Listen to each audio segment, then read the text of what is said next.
আজান পীৰ চাহাবে ১৭ শতিকাত অসমলৈ আহি যিখন সমাজ দেখিছিল, সেইখন সমাজত এফালে আছিল আহোম ৰজাৰ আধিপত্যবাদ আৰু আনফালে আছিল মহাপুৰুষ শ্ৰীমন্ত শংকৰদেৱৰ একশৰণ নাম ধৰ্মৰ প্ৰভাৱ।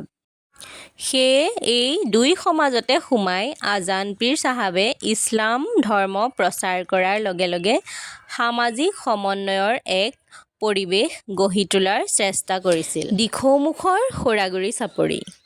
দিখৌ, ব্ৰহ্মপুত্ৰ আৰু গড়িয়াজানৰ সংগমস্থলত অতি আহুকলীয়া ভৌগোলিক অৱস্থিতিৰে বৰ্তমানৰ সৌৰাগুৰি চাপৰি। প্ৰাকৃতিক দৃশ্যৰে সুশোভিত সৌৰাগুৰি চাপৰিয়ে ভূগোলৰ মানচিত্ৰত গুৰুত্বপূৰ্ণ স্থান দখল কৰিব নোৱাৰিলেও বুৰঞ্জীৰ পাতত সন্মানজনক স্থান দখল কৰিবলৈ সক্ষম হৈছে।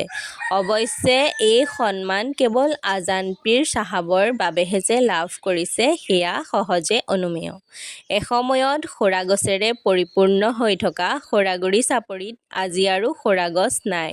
সেই তাহানিতে দিনে দুপৰে দেৱশ্ৰী ওলোৱা ভয় লগা জয়াল পৰিৱেশো এতিয়া নাই।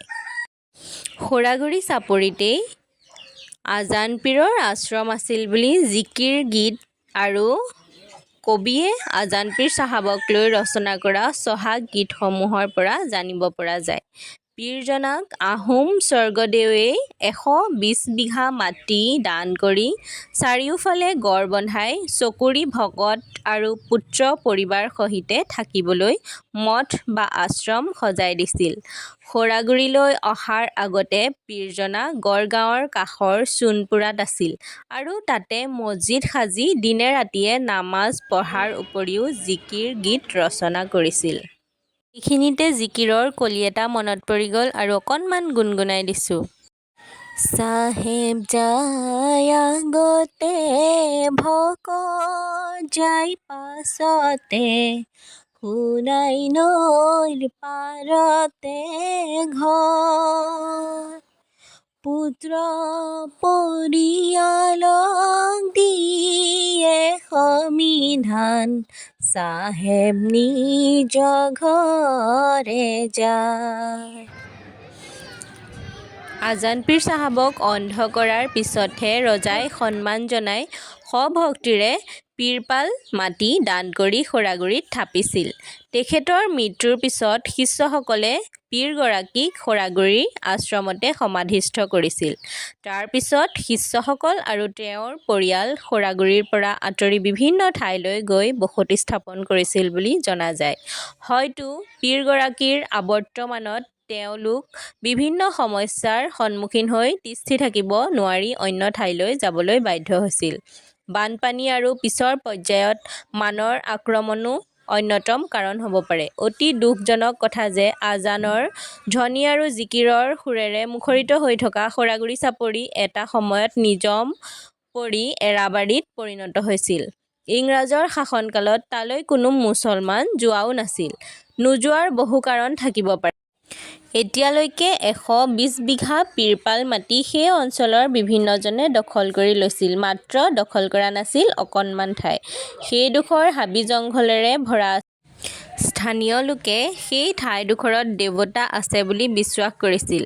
সৌৰাগুৰি অঞ্চলৰ কেইবাজনো ব্যক্তিয়ে সেই পৰিত্যক্ত ঠাইডোখৰত মুঠ ডাঙৰ পাগুৰি মৰা আৰু বগা সাজ পিন্ধা এজন থুলন্তৰ পুৰুষক প্ৰায়ে দেখিবলৈ পোৱা বুলি বিভিন্ন জনৰ আগত উল্লেখ কৰিছিল। হয়তো সেইবাবেই সেই ঠাইডোখৰ দখল কৰিবলৈ কোনেও সাহস কৰা নাছিল। ১৯৪৭ চনত চিন্তামণিগড়ৰ প্ৰয়াত কানু বেপাৰীয়ে সৌৰাগুৰি চাপৰিত আজান পীৰৰ সমাধিস্থান সপোনত দেখা পায়। সেই একেটা সপোন কেইবাগৰাকী ব্যক্তিয়েও দেখিছিল বুলি জনা যায়। কানু বেপাৰীয়ে সপোনটোৰ কথা কেইবাগৰাকী বিজ্ঞ ব্যক্তিৰ ওচৰত ব্যক্ত কৰাত সেই ব্যক্তিসকল কবৰৰ সন্ধানত উৎসুক হৈ পৰে। সিংহদুৱাৰৰ চৈয়দ খেলিলুৰ ৰহমান, হাতীকোখৰ চৈয়দ ছামছুদ হুদা আৰু ছাদুল হক আদি ব্যক্তিসকল কানু বেপাৰীক লগত লৈ সৌৰাগুৰি চাপৰিত সপোনত দেখা পোৱা হাবি জংঘলেৰে ভৰি থকা সেই নিৰ্দিষ্ট ঠাইডোখৰ চায়গৈ। এই বয়োবৃদ্ধ ব্যক্তিসকলে তাত আজান পীৰে সজা মছজিদৰ ভেটিও আৱিষ্কাৰ কৰে।